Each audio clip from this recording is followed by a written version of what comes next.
যে যেই ধরনের অপরাধ করেছেন ওইটা যদি দুনিয়ায় আপনি মাফ করে নিতে পারেন, তাহলে মরণের পরে আল্লাহ আপনাকে আর বিচারের কাঠগড়ায় দাঁড় করাবে না। কিন্তু এই অপরাধের যদি শাস্তি দুনিয়ায় না হয়, যার ক্ষতি করেছেন ওর ক্ষতিপূরণ যদি দিতে ব্যর্থ হন, কিয়ামতে আল্লাহ যখন বিচার করবে ওই লোক এসে বলবে যে আমার 32 লাখ টাকা, আমার যেমন 32 লাখ গেছে, আমার বাবা এসে বলবে যে 32 লাখ টাকা এর মামলার আয়ু থেকে একেবারে উপর পর্যন্ত এরা নিয়েছে, এই টাকাগুলো ফেরত দেন, এরপরে আপনি জাহান্নামে যাবেন না জান্নাতে যাবেন যান। এটা কেন বলছি? কারণ বহু মানুষ এখন এই ধান্দায় আছে, যাই করেছি একটু আস্তাগফিরুল্লাহ পড়িনি।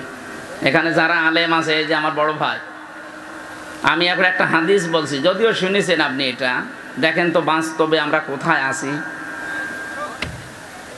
আমার ভাইরা, বিশ্বনবীর কাছে একজন যুবতী মেয়ে এসে বলে, হে রাসূল আমি জিনা করেছি। নবীজি মুখ ঘুরিয়ে নিলেন, বললেন যে কথা কাউকে বলবা না, যাও বাড়ি চলে যাও। মেয়েটি আবার সামনে এসে বলে, হে রাসূল আমি জিনা করেছি। নবীজি বললেন এই কথা কাউকে বলবা না, বাড়ি চলে যাও। আবার সামনে যেয়ে বলে, হে রাসূল আমি জিনা করেছি, আপনি আমাকে মুক্ত করেন, আমি এ পাপ থেকে পরিত্রাণ পেতে চাই, পবিত্র হতে চাই। কি মনে হয় জামালপুরবাসী 1500 বছর আগের এই ঘটনা, নবীজি কি তাকে বলতে পারতেন না যে যা হয়েছে হয়েছে, আস্তাগফিরুল্লাহ পড়ি না? কি কথা বলছেন না কেন? বলতে পারতেন না? বলেছিলেন না। 3 বারের পরে তাকে বললেন, তুমি কি জিনা করার পরে গর্ভবতী হয়েছো? বলে হ্যাঁ। তাহলে বিচার এখন হবে না, আগে সন্তানটা দুনিয়ায় ডেলিভারি হোক, কারণ তোমার দোষ আছে, ওই ছেলেটার দোষ নেই, ওটা তো মাসুম বাচ্চা, ওটা আসুক আগে। ওটা খালাস হওয়ার পরেই মেয়েটা দৌড়িয়ে এসেছে, রাসূল আমাকে মুক্ত করেন, আমি পরিত্রাণ চাই, মুক্তি চাই। বিশ্বনবী বললেন না, এখনই না, এই বাচ্চাটা কমপক্ষে 2 বছর তোমার স্তনের দুধ পান করার হক রাখে। যদিও কোনো মা যদি দুনিয়ায় সন্তানকে দুধ পান না করায়, মায়ের গুনাহ হবে না, কারণ এ দায়িত্ব বাবার। কি নতুন হয়ে গেল নাকি? আমি এবার আলেমদেরকে বলছি, ওয়াল ওয়ালিদাতু ইউরদিউনা আওলাদাহুন্না হাওলাইনি কামিলাইনি লিমান আরাদা ইয়তিম্মার রাদা। শব্দের দিকে খেয়াল করেন, আইয়ুতিম্মা, লিমান আরাদা আইয়ুতিম্মার রাদা, মুযাক্কার শব্দ। আল্লাহ মুয়ান্নাস দেননি। 2 বছর দুধ খাওয়ানো লাগবে সন্তানদেরকে, আদেশ আল্লাহ দিয়েছেন, কিন্তু আদেশ দেওয়ার সময় মুযাক্কার পুরুষের শব্দ দিলেন। এ দায়িত্ব বাবার। যেহেতু বাবার জিনিসপত্র নেই, আছে, যেটা আছে যাদের, আল্লাহ ওনাদেরকে ঘাড়ে দিয়েছেন। কিন্তু মা যদি বলে না আমি দুধ খাওয়াতে পারবো না, এ দায়িত্ব তো আমার না। এক একটা সন্তানকে দুধ পান করাতে হলে 5 লাখ করে টাকা দেওয়া লাগবে, ও সুলাইমানকে তাই দেওয়া লাগবে। যদিও মাইকে বলা এটা মনে হয় ঠিক হইল না, কারণ আমি নিজেও ধরা খেয়ে যাব। আমার এই যে 1 মাস 5 দিন আগে একটা হয়েছে, এখন যদি ম্যাডাম এটা লাইভ দেখে বলবে ঠিক আছে হুজুর বাড়ি আসুক, হয় 5 লাখ দেবেন, না আপনার মেয়ে আপনি নিয়ে যান, আমি তখন বিপদে পড়বো না। না, সম্মানিত মারা, বোনেরা, ভাবিরা যারা এসেছেন, দায়িত্ব আপনার না। আপনি না পান করালে গোনা হবে না, এটা দায়িত্ব বাবা। ওনার কাছ থেকে খরচপাতি যদি নিতে মনে চায় নেন, তারপরও আপনি দায়িত্ব পালন করেন। 1 ফোঁটা দুধের কারণে একটা নফল হজের সওয়াব পাবেন। প্রথমে যখন মেয়ে লোকটা সন্তানের কণ্ঠদেশে 1 ফোঁটা দুধ দেয়, নবীজি বলেন একটা মরা মানুষ জিন্দা করে দিলে যে সওয়াব হয়, ওই সওয়াব পায়। আমার উদ্দেশ্য এটা না। মেয়েটিকে বলেছিলেন যে 2 বছর দুধ খাওয়া, এটা তার অধিকার আছে তোমার স্তনের উপরে। যদিও অনেক মেয়েরা এখন নিজের স্তন, নিজের বডি ফিগার, শরীর নষ্ট হয়ে যাবে, এই জন্য দুধ দিতে চাচ্ছে না। স্বামীকে বলছে ডানো আনো, কি নিয়ে আসতে বলে? ডানো। এই যে কয়েকদিন আগে যেটা গেল এটার নাম ডানা, আর ওরা নিয়ে আসতে বলে কি? ডানো।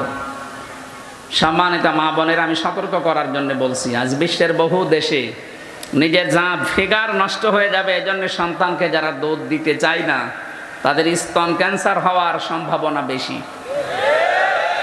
শেষে ফিগার ঠিক করতে যে কেটে বাদ দেওয়া লাগবে।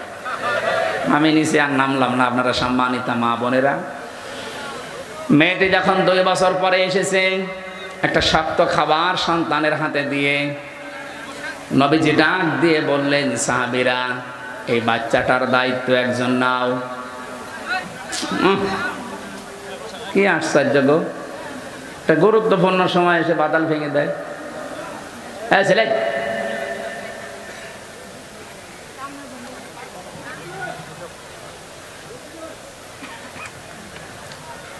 ফ্যানটা বন্ধ হয়ে গেল। এমনি তো গা ঘেমে গেলে আবার ওই রোগ বেড়ে যাবে।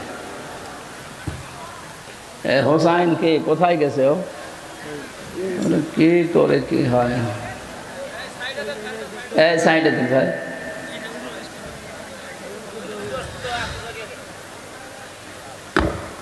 ঠিক আছে, যতটুকু আছে কথা বলবেন না, যেভাবে আছেন এইভাবে থাকেন, কথা বলবেন না, একদম নিশ্চিত।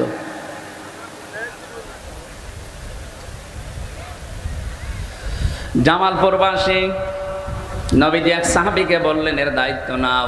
মেয়েটাকে মাটির ভেতরে গেড়ে দিয়ে চারিদিক থেকে বৃষ্টির মতো পাথর মারা আরম্ভ করলেন। কারণ এই দুনিয়াতে জেনার শাস্তি যেটা, বিয়ের আগে যদি কেউ জেনা করে তাহলে তারে 80 বেত্রাঘাত করা লাগবে, আর বিয়ের পরে যদি কেউ জেনা করে তার এভাবে পাথর মারা লাগবে। এখানে আবার 3টা বিষয় বেশি কোরআনে কারিমে সূরা ফুরকানের 68 নম্বর আয়াতে আছে।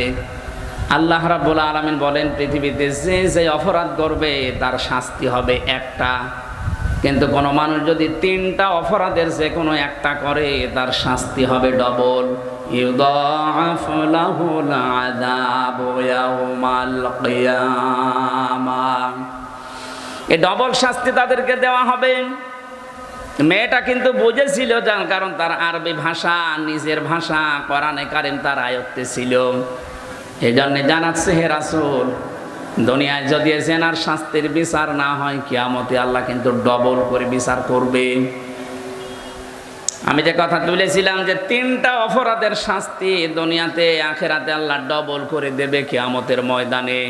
ওয়াল্লাযীনা লা ইয়াদউনা মা'আল্লাহি ইলাহান আখারা ওয়ালা ইয়াকতুলুনান নাফসাল্লাতী হারামাল্লাহু ইল্লা বিল হক ওয়ালা ইয়াজনুন ইলা আখির আয়াত।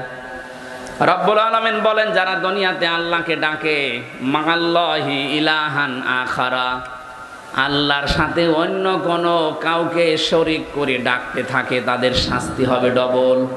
আর এটা বাংলাদেশে সবচাইতে বেশি।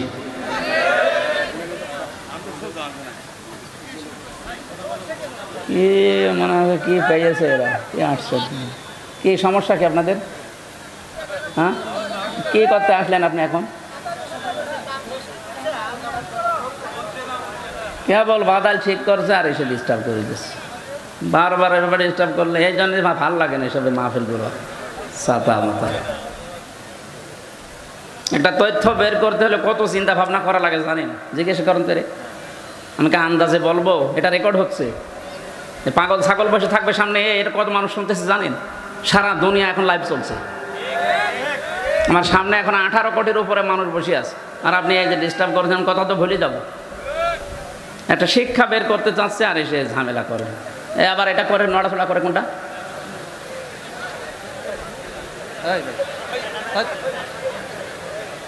হ্যাঁ, মোনাজাত করে দিলাম না, এভাবে হবে না। এবারে এখানে কেউ যেন না আসে, এই ভাইরে তাড়েন তো ভাই, মেম্বার সাহেব ভাই বসেন না, চলে যান, যান যান যান যান যান।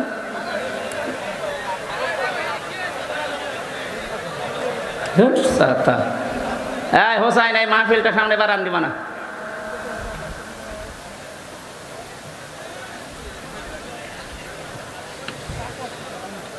প্রতিষ্ঠানের যে সমস্ত আছে কামিল মাদ্রাসা, ফাজিল মাদ্রাসা অথবা কলেজ, এরকম ভালো জায়গায় নেবেন। ঝামেলা মার্কা জায়গায় এসে আমার মাথা খারাপ হয়ে যাচ্ছে। মঞ্চে যদি 1 ঘন্টার ভেতরে কেউ আসে, দেখেন তার আমি এখন এমনি মোসাফির অবস্থা আছে, বস দোয়া চলে আসবে। কি বলছিলাম আমি কিন্তু জিজ্ঞাসা করব পরে। আমি 1 ঘন্টা ক্লাস নেব, ক্লাসের পরে যদি 5টা প্রশ্ন করে একটাও বলতে না পারেন তো ছাতা আপনি আসলেন কেন? হ্যাঁ, কত দূর দূরান্ত থেকে এসে বসে আছেন। 3টা অপরাধ করলে আমি বলছিলাম দুনিয়াতে আখিরাতে মিলে আল্লাহ ডবল শাস্তি তাকে দেবেন। 1 নম্বরে দুনিয়া যারা আল্লাহকে ডাকে এর পাশাপাশি অন্য কাউকে ডাকে। এই ছোট জীবনে আমি বিশ্বের বহু দেশ পরিভ্রমণ করে দেখেছি, এটা সবচাইতে বেশি বাংলাদেশে। আপনি সারা দেশের অবস্থায় এক আল্লাহকে ডাকতেছেন, পাশাপাশি অন্য এমন কাউকে তার সাথে যোগ করে ডাকে, ইয়া আলী বাবা, শাহ আলী বাবা।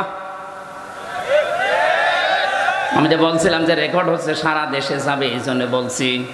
আর যারা আল্লাহর নামে জিকির করার পরে পরে কিছুক্ষণ পরে অন্য কাউকে ডাকেন, আপনার শাস্তি ডবল হবে। যারা এগুলো করছেন ওরা বুঝে করেন আর না বুঝে করেন। এই তাহেরি ভাই যেগুলো করে আল্লাহকে কিছুক্ষণ ডাকে, এরপরে শুরু করেছে বাবার নামে ডাকাডাকি, ইয়া আলী বাবা, শাহ আলী বাবা, খাজা বাবা, পাগলা বাবা। স্পষ্ট ফতোয়া কোরআনে কারিমের, যারা আল্লাহর সাথে অন্য কাউকে ডাকবে তার শাস্তি হবে কয়টা? ডবল। বলেন বলেন, এগুলো করা যাবে দুনিয়ায়? যারা করছেন না বুঝে এখনই থেমে যাবেন। 2 নম্বরে ওয়ালা ইয়াকতুলুনান নাফসাল্লাতী হারামাল্লাহু ইল্লা বিল হক। অন্যায়ভাবে যদি কেউ দুনিয়ায় কাউকে হত্যা করে, আগস্টের 5 তারিখের আগে এই দেশে অন্যায়ভাবেই হত্যা হয়েছে 3732 জন সরকারি জরিপে। 2780 জন এখন হাসপাতালের বেডে কাতরাচ্ছে। ও জামালপুরবাসী, যারা এই যে অন্যায়ভাবে মানুষকে হত্যা করলেন, যারা এর সাথে জড়িত, আল্লাহর কসম তাদের শাস্তি ডবল হবে। কয়টা? বলেন বলেন, কেউ আপনাকে বাঁচাতে পারবে না, আপনার শাস্তি ডবল হবে। 3 নম্বরে ওয়ালা ইয়াজনুন, তারা জেনা করবে না। যদি কেউ জেনা করে তার শাস্তিও ডবল। এই মেয়েটা এটা বুঝেছিল। হে নবী, আপনি আমাকে বারবার বলেন যে গোপন করে যাও, কাউকে বলবা না। আমি কি করে থাকি? আমি তো জেনা করে ফেলেছি, আমি একটা বিবাহিতা মহিলা। আপনি দয়া করে আমাকে পরিত্রাণ দেন, মুক্তি দেন, আমি যেন কিয়ামতে ধরা খেয়ে না যাই। এই যে যখন পাথর নিক্ষেপ চলছিল, হযরতে খালিদ ইবনে ওয়ালিদ বলেন, আমি একটা পাথর খুব জোরে নিক্ষেপ করলাম, ওর নাকের ওপরে লাগার পরে ফিনকি দিয়ে রক্ত আমার শরীরে এসে লেগেছে। আমি বরদোয়া দিলাম, ভৎসনা জানিয়েছি। নবীজির কানে কথা যাবার পরে বিশ্বনবী বললেন, খালিদ থামো, এ কথা বলবা না। আমি নবী, তুমি নবী না। আমি যা দেখতে পাই তুমি তো দেখতে পাও না। আমি দেখতে পাচ্ছি জিবরাইল সরাসরি আমার কাছে এসে এই কথা জানিয়েছে। হে নবী, আপনি সাহাবীকে থামান। এই মহিলার তওবা এমন ভাবে আল্লাহ কবুল করেছে, এর যে অনুশোচনা, এর যে অনুতপ্ত হওয়া, এর যা বিচার কার্যকর হয়ে যাওয়া, আল্লাহ এত বেশি পছন্দ করেছে এই মেয়েটার কাজকে। কোন জালেম যদি এইভাবে তাওবা করতে পারে, আল্লাহ তাকেও মাফ করে দেবেন। কি বুঝলেন এখান থেকে বলেন তো? আর 15.5 বছর যারা জুলুম, নির্যাতন, অত্যাচার এমন কোন কাজ করেননি, বলেন আপনি নিজেই বলেন। আয়না ঘর বানিয়েছিলেন। আজকে গুম যারা করে তাদের একটা সম্মেলন হচ্ছিল যে আয়না ঘরের চাইতে গুম করে যেখানে রাখা হতো এটা আরো মারাত্মক। আমি 10 দিন ছিলাম আয়না ঘরে, আমি দেখেছি ওখানে কি কষ্ট দেওয়া হয় মানুষকে। মুফতি ফখরুল ইসলাম আমার সাথে ছিলেন জেলখানায়, উনি বলছিলেন, ভাই আপনার সাথে কি করেছে আমি জানি না, তবে আমার সাথে এই হয়েছিল। এ পায়ের ভেতর দিয়ে হাত দিয়ে, সামনে যে লোহার ব্যারিকেড দেওয়া থাকে ওর সাথে হাত লাগিয়ে হ্যান্ডকাপ দিয়ে বেঁধে দিয়েছে। এভাবে একটা মানুষ কয় মিনিট থাকতে পারে? 1 দিন, 2 দিন, 5 দিন না, 3 বছর একাধারে এভাবে বেঁধে রেখেছিল ওরে। ওর মাজারে হাড়ে পর্যন্ত ব্যথা হয়ে গেছে।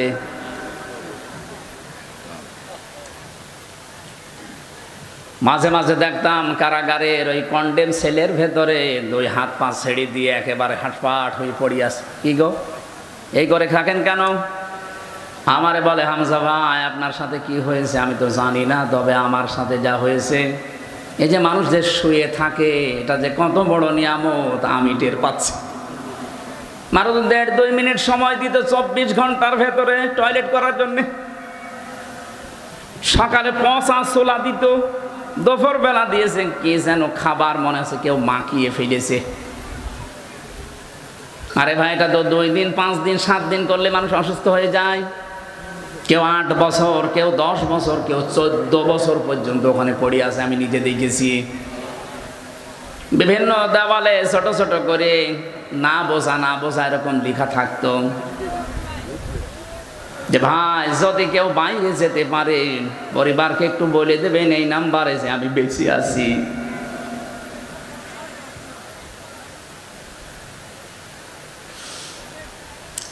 অথচ মাথার উপর দিয়ে বা গাড়ি ঘোড়া মানুষজন সব চলাফেরা করছে। কোন জায়গায় যে আছি মাটির নিচে এটা জানি না, কারণ এখন জানারও খবর নেই যে কোন মাস এটা, কোন বছর, কয়টা বাজে, কিচ্ছু জানি না। এভাবে আপনি 5 দিন 7 দিন থাকলে পাগল হয়ে যাবেন। অথচ মানুষ ওখানে পড়ে আছে 8 বছর, 10 বছর, 14 বছর। এই অপরাধের সাথে যারা জড়িত ছিলেন, যারা মানুষকে মিথ্যা মামলা দিয়ে হয়রানি করে জেলে ভরে রেখেছেন, যারা তাদের ব্যবসা প্রতিষ্ঠান বন্ধ করে দিয়েছেন, এরকম বড় বড় অপরাধ যারা এই 15 বছরে করলেন, আপনার বিবেকে কি বলে যে আপনি আস্তাগফিরুল্লাহ পড়বেন আর আল্লাহ মাফ করে দেবে, তাহলে এর উপরে অবিচার হবে না? আপনার মাপ পাওয়ার একটাই পদ্ধতি আছে। এখন আপনি অপরাধ করেছেন যার কাছে, স্বীকার করবেন তার কাছে। তার কাছে স্বীকার করার পরে সে যদি বলে না আমার এই মুক্তিপণ দেওয়া লাগবে, আমার যা ক্ষতি হয়েছে এর ক্ষতিপূরণ দিয়ে যান, আপনাকে তাই দেওয়া লাগবে। আমি তো আমার নিজেরটা বললাম, আমাকে বিনা কারণে আপনি 3টা বছর রেখে দিলেন। এখন যদিও আমার মামলায় কয়েকদিন আগে সব খারিজ হয়ে গেছে, আদালত কর্তৃক প্রমাণিত যে আমার কোনো দোষ পাইনি, তার আমি নির্দোষ। ফাঁসির কন্ডেম সেলে রাখলেন, এটা অন্যায়। বলেন না কেন? আমি যদি দোষ পেতেন তাহলে কিছু বলতাম না। আদালত কর্তৃক প্রমাণ হয়েছে আমার কোনো দোষ নেই, আমি নির্দোষ। যে মামলা আমারে দিয়েছে ও বিষয়ে আমি কিছু জানি না। এরপরও 32 লাখের উপরে টাকা আমার বাবার খরচ করালেন আপনি। এই মামলাটা সিএমএম কোর্ট, জজ কোর্ট, হাইকোর্টে কমপক্ষে 30 বার উঠেছিল। এটা বিশাল ক্ষতি আমার জীবনে করলেন। শুধু আমার একা না, আমার স্ত্রীর, আমার 2টা মেয়ের, আমার মা বাবার। কথা বলছেন না কেন?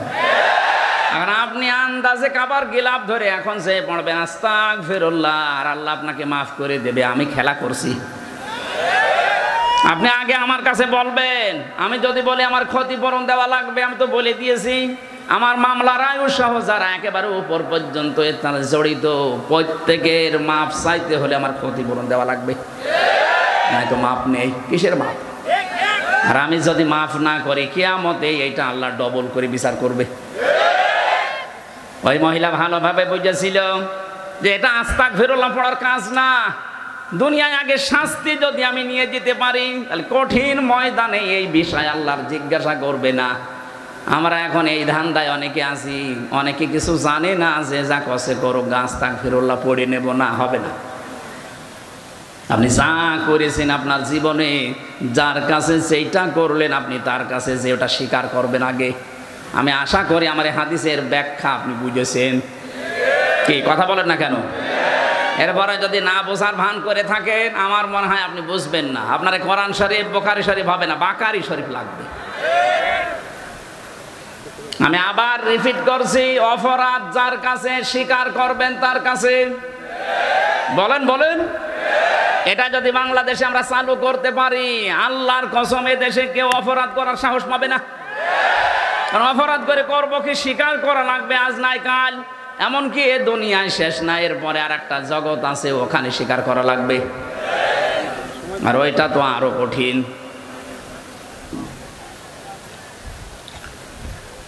যেন আমি যেটা বোঝানোর জন্য পর্যন্ত এসেছিলাম, যারা যে মিথ্যা কথা ছড়ান যে আমরা নির্বাচিত ছিলাম না, নির্বাচিত হওয়া লাগে নির্বাচনের মাধ্যমে, এই সিস্টেমটাই ছিল না। কোরআনে কারিমে আল্লাহ সূরা হজের ৭৮ নম্বর আয়াতে জানিয়েছেন, হুয়া জিতাবাকুম ওয়া মা জাআলা আলাইকুম ফিদ্দীনি মিন হারাজ। তিনি সে আল্লাহ যিনি তোমাদেরকে নির্বাচিত করেন। জামালপুরবাসী বুকে হাত দিয়ে বলেন তো, নির্বাচিত করা হয় যে পদ্ধতির মাধ্যমে তার নাম কি? নির্বাচন। বলেন বলেন। নির্বাচন না হলে মানুষ নির্বাচিত হয় কি করে?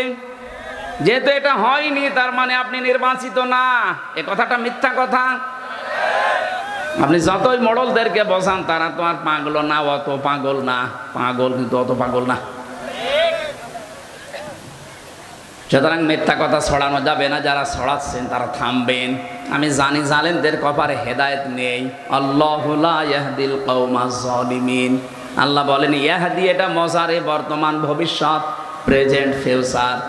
জালেমদেরকে আমি আল্লাহ পথ দেখাচ্ছি না, ওদেরকে পথ দেখাবো না। এই জন্য জালেমদের দুনিয়াও শেষ, আখেরাতও শেষ। কারণ কিয়ামতের দিন জালেমরা আল্লাহর মামলার আসামি। কার? এটা আমি বানালাম। হ্যাঁ, সূরা শুরা ৪২ নম্বর আয়াতের প্রথম অংশে আছে, ২৫ নম্বর পারার ৬ নম্বর পৃষ্ঠার ১২ নম্বর লাইনে পাবেন, ইন্নামাস সাবিলু আলাল্লাযীনা ইয়াযলিমুনান নাস। অবশ্যই আমি আল্লাহ নিজে মামলা দায়ের করব তাদের বিরুদ্ধে যারা মানুষ হয়ে মানুষের উপরে জুলুম করেছে। এটা দেশে হয়নি বলেন তো? এই কথা বলেন না, হয়নি? এই জন্য বলছি জালেমরা ওদের দুনিয়া শেষ, আখেরাত তো আগেই শেষ। এই জন্য আমরা যেন আবার ওদের মতো কপাল পোড়া হয়ে না যায়। আমি এই জন্য বারবার সতর্ক করছি, আমাদের সামনের জীবন বিবেক দিয়ে চালানো লাগবে। আজকের তেলাওয়াত কি দয়াতে আল্লাহ ওই কথাগুলো আমাদেরকে শোনাচ্ছেন। যাদের ৩টি ইন্দ্রিয় শক্তি দিয়েছি কিন্তু তারা কাজে লাগাচ্ছে না, আমি আল্লাহর ঘোষণা, এরা জাহান্নামী। ওয়ালাকাদ দারআনা লিজাহান্নামা কাসীরাম মিনাল জিন্নি ওয়াল ইনস। সূরা আরাফের ১৭৯ নম্বর আয়াতের প্রথম অংশে আল্লাহ জানিয়েছেন অবশ্যই। এখানে আল্লাহ ওয়া দিয়ে আরম্ভ করে ২টা তাকিদ দিয়েছেন, লাম একটা, কদ একটা। কথা বলার আগে আল্লাহ গ্যারান্টি দিচ্ছেন, তার মানে এটা গুরুত্বপূর্ণ বিষয়।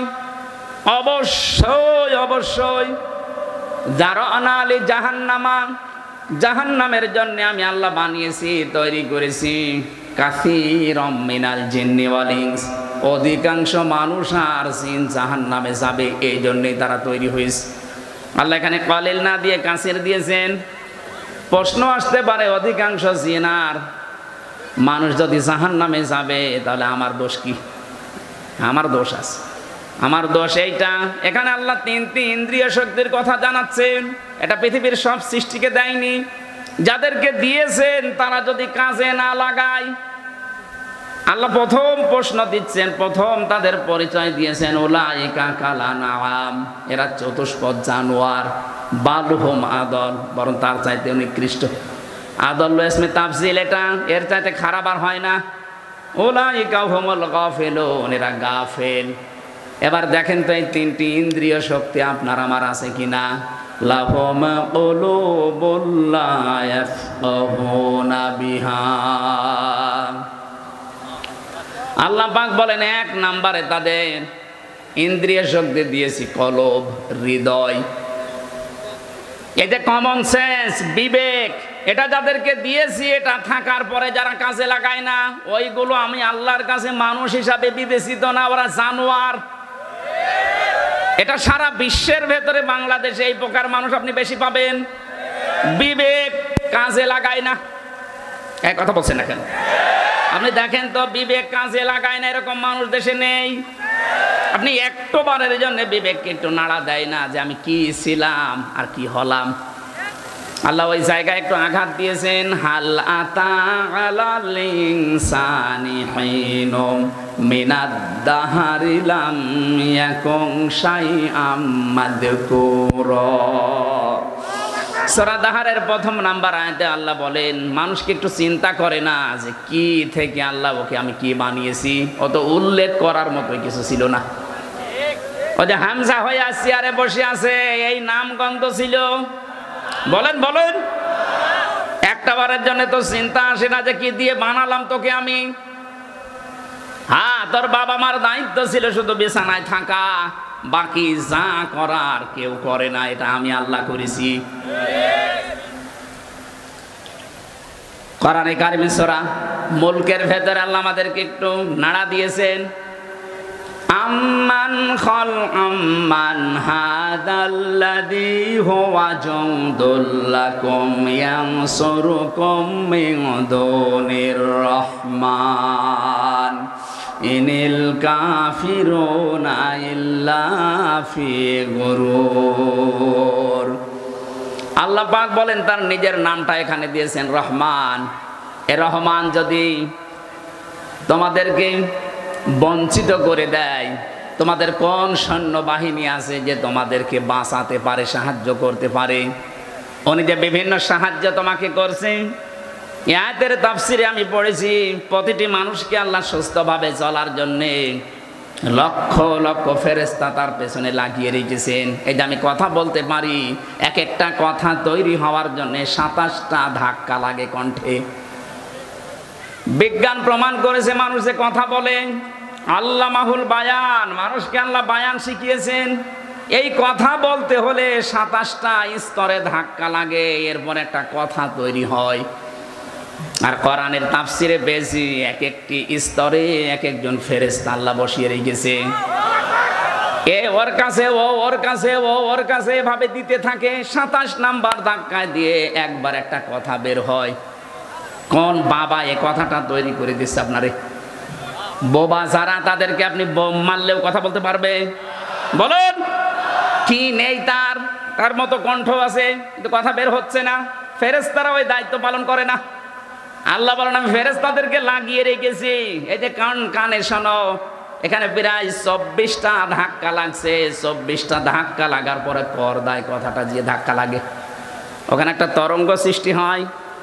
কম্পিউটার আপনি সেট করতেন, আমি আপনার মানব দেহ একটা একটা করে দেখাতে পারতাম, আপনি সেজদা দিতে বাধ্য হবেন। সূরা তারিকের ভেতরে আমি তাফসীর পড়তে গিয়ে বেশি ফালিয়ানজুরিল ইনসানু মিম্মা খুলিকা মিম্মা দাফিকি ইয়াখরুজু মিন বাইনিস সুলবি ওয়াত তারাইব। আল্লাহ পাক বলেন দুনিয়ার মানুষেরা মনে করেন হামজাকেই বলছে, ও হামজা একটু নজর করে দেখো না কি জিনিস দিয়ে তোমারে বানালাম। বাবার স্ফলিঙ্গ দিয়ে দ্রুত গতিতে বের হয়ে যাওয়া না পাক পানিটা যখন মায়ের রেহেম পর্যন্ত যায়, আমি আল্লাহ 40 দিন এভাবে পাল্টাতে থাকি। 6 মাস পর্যন্ত পাল্টাতে পাল্টাতে একটা আলাদা রূপ আমি নিজে দান করি। এ রূপ দেওয়ার জন্য 13টা জিনিস লাগে। কয়টা? বলেন বলেন। 13টার ভেতরে মার বাবা 8টা। মায়ের কাছ থেকে চুল, রগ, হাড় আর পর্দা পায় সন্তান। বাবার ওই না পাক পানি দিয়ে রক্ত, গোশত, চর্বি আর চামড়া বানায়। 4 4 8টা হলে মানুষ তৈরি হবে না। আল্লাহ পাক বলেন আমি যে রব নাম নিয়েছি এই কারণে আরো 5টা জিনিস দান করি। ওয়াজাআলা লাকুমুস সামআ ওয়াল আবসারা ওয়াল আফইদা ইলা আখিরি আয়াত। সূরা নাহলের 78 নম্বর আয়াতের মাঝের অংশে আছে। 14 নম্বর পারার 14 নম্বর পৃষ্ঠা 14 নম্বর লাইনে আছে। আল্লাহ পাক বলেন শ্রবণ শক্তি, দর্শন শক্তি, বাক শক্তি, আকেল শক্তি আর জ্ঞান শক্তি, এই 5টা আমি নিজে দান করি।